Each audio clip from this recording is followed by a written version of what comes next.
60 години традиција, успешна работа, создавање на високостручен кадар и соработка со многострански факултети. Универзитетот Свети Кирил и Методи го слави својот долгогодишен јубилеј. По тој повод симфонискиот оркестар и хорот од Факултетот за музичка уметност одржаа неколкучасовен концерт под диригентската палка на Сашо Николовски Ѓумар. Честа за отворање на оваа манифестација им припадна на ректорот на универзитетот Велимир Стојковски и премиерот Никола Груевски. Универзитетот Свети Кирил и Методи е јадрото на современиот македонски плурализам во високото образование. Фактот дека без овој универзитет не можеше да се развива високообразовната дејност во Република Македонија денеска, не може да го оспори никој.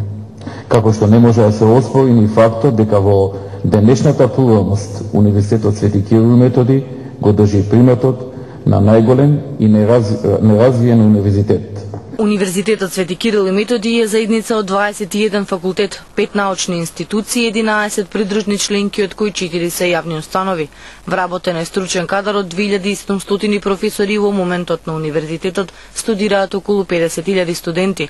Досега дипломирале преку 127.000 студенти, што за ректорот представува огромен успех.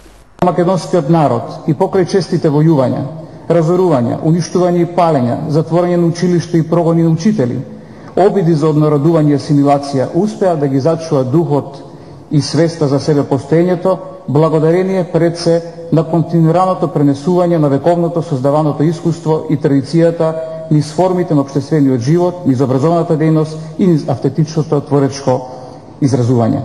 Науката и образованието се темелите за развој на секој народ. Знаењето е најмокното средство кое може да не одбрани од оние кои не порекнуваат како народ. Според премиерот, сме се соочували и ќе се соочуваме со тешкотии на ова поле, но секогаш ќе успеваме да ги надминеме проблемите.